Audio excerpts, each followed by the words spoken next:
माध्यमिक शिक्षा मंडल मध्य प्रदेश भोपाल द्वारा आयोजित हाई स्कूल परीक्षा में सम्मिलित होने जा रहे प्रिय विद्यार्थियों, सुप्रभात। विद्यार्थियों, आपके लिए, आपके शिक्षकगण के लिए और आपके पालकों के लिए यह वीडियो बहुत महत्वपूर्ण है। आप इसे ज़रूर देखें क्योंकि सत्र 2022-23 में आपको विषय का चयन करना है, निर्णय करना है। माध्यमिक शिक्षा मंडल ने जारी किया है आदेश और उसमें लिखा है कि तीसरी भाषा संस्कृत अब होगी ऑप्शनल और संस्कृत के स्थान पर व्यावसायिक शिक्षा के विषय आप ले सकेंगे। विद्यार्थियों, अब और भी अच्छे अंकों से उत्तीर्ण होना आसान हो गया है।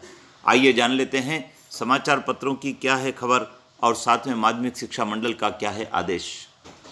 समाचार पत्र बताते हैं कि माध्यमिक शिक्षा मंडल की हाईस्कूल परीक्षा में अब तीसरी भाषा संस्कृत होगी ऑप्शनल। अब मध्य प्रदेश माध्यमिक शिक्षा मंडल की हाईस्कूल परीक्षा में तीसरी भाषा के रूप में लिए जाने वाले संस्कृत विषय को छात्र ऑप्शनल के रूप में ले सकेंगे। यदि छात्र चाहेंगे तो उसके स्थान पर national skills qualification framework NSQF अर्थात व्यावसायिक शिक्षा के जो नवीन विषय हैं उनको वह ले सकेंगे। हालांकि हिंदी और अंग्रेजी विषय उन्हें अनिवार्य रूप से लेना होगा।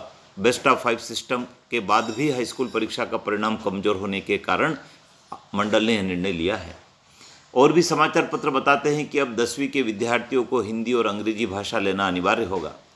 माध्यमिक शिक्षा मंडल की 10वीं परीक्षा में अब संस्कृत वैकल्पिक विषय होगा, जबकि हिंदी और अंग्रेजी भाषा लेना अनिवार्य होगा।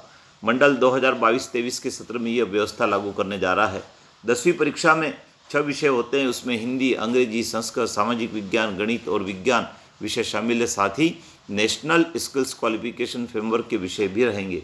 इस तरह 10वीं में कुल 7 विषय हो रहे हैं। मंडल ने निर्देश जारी किए कि 10वीं में हिंदी और अंग्रेजी लेना अनिवार्य होगा। साथ ही विज्ञान, गणित, सामाजिक विज्ञान मुख्य विषय होंगे। छठे विषय के रूप में संस्कृत या NSQF में से कोई एक विषय ले सकते हैं। इस संबंध में मंडल ने निर्देश जारी किए हैं। हालांकि विभागीय अधिकारियों की माने तो मंडल के संस्कृत को वैकल्पिक विषय करने के संबंध में स्कूल शिक्षा विभाग सहमत नहीं है। सोमवार तक स्कूल शिक्षा विभाग मंडल के उक्त आदेश को निरस्त कर सकता है, जबकि मंडल का संस्कृत को वैकल्पिक विषय के रूप में लेने के संबंध में तर्क यह है कि अंग्रेजी को वैकल्पिक विषय किया तो विद्यार्थी सबसे पहले इसे छोड़ेंगे, जबकि वर्तमान समय में प्रतियोगी परीक्षा समेत हर क्षेत्र में अंग्रेजी की जरूरत है। यदि अंग्रेजी को भी वैकल्पिक विषय के रूप में किया गया तो आगामी समय में छात्र के भविष्य पर विपरीत प्रभाव पड़ेगा। दरअसल माध्यमिक शिक्षा मंडल द्वारा एक बार फिर सत्र 2022-23 के लिए संशोधित दिशा निर्देश जारी किए गए हैं। इसी निर्देश के अनुसार सभी विद्यार्थी को भाषा विषय में हिंदी और अंग्रेजी लेना अनिवार्य किया गया है। इसके अलावा तृतीय भाषा के रूप में विद्यार्थी कौशल आधारित विषय का चयन तृतीय भाषा के स्थान पर कर सकेंगे। आइए जान लेते हैं इस संबंध में मंडल का क्या है आदेश। 5 जुलाई 2022 को माध्यमिक शिक्षा मंडल के परीक्षा नियंत्रक के हस्ताक्षर से आदेश जारी किया गया है और इसमें लिखा है कि माध्यमिक शिक्षा मंडल मध्य प्रदेश द्वारा शिक्षण सत्र 2022-23 में आयोजित की जाने वाली हाई स्कूल, हायर सेकेंडरी एवं व्यावसायिक परीक्षाओं के आवेदन पत्र मान्यता प्राप्त संस्थाओं के नियमित छात्रों के प्रवेश एवं परीक्षा संबंधी मार्गदर्शिका पुस्तिका आदेश क्रमांक 2474 द्वारा जारी किया गया आदेश में कुछ संशोधन किया जाता है। लिखा है, सामान्य छात्रों को भाषा विषयों में हिंदी एवं अंग्रेजी लेना अनिवार्य है। शेष भाषा विषयों में से तृतीय भाषा के रूप में किसी एक भाषा का चयन कर सकते हैं। NSQF का विषय का चयन तृतीय भाषा के स्थान पर किया जा सकेगा, अर्थात जो तृतीय भाषाएं हैं उनके स्थान पर नवीन व्यावसायिक शिक्षा के विषय को ले सकेंगे।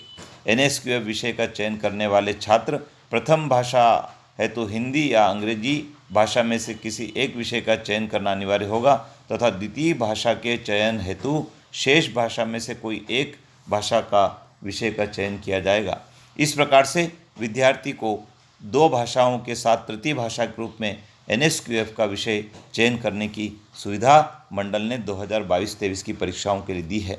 विद्यार्थियों से अनुरोध रहेगा कि आपको यदि कौशल विकास का विषय पढ़ना है तो संस्कृत भाषा के स्थान पर आप उसको पढ़ सकते हैं, और यदि आपको NSQF का विषय नहीं पढ़ना है तो आप फिर संस्कृत भाषा को भी पढ़ सकते हैं। विद्यार्थियों, अपने पालकों को बताएं, अपने शिक्षक से बात करें और सही विषय का चयन करें, जिससे कि आप वर्ष 2022-23 की हाई स्कूल परीक्षा को ठीक प्रकार से दे सकें। चैनल पर बने रहें, सब्सक्राइब करें, क्योंकि इस पर इस प्रकार की उपयोगी जानकारियाँ आपको शेयर की जाती है। जय हिंद।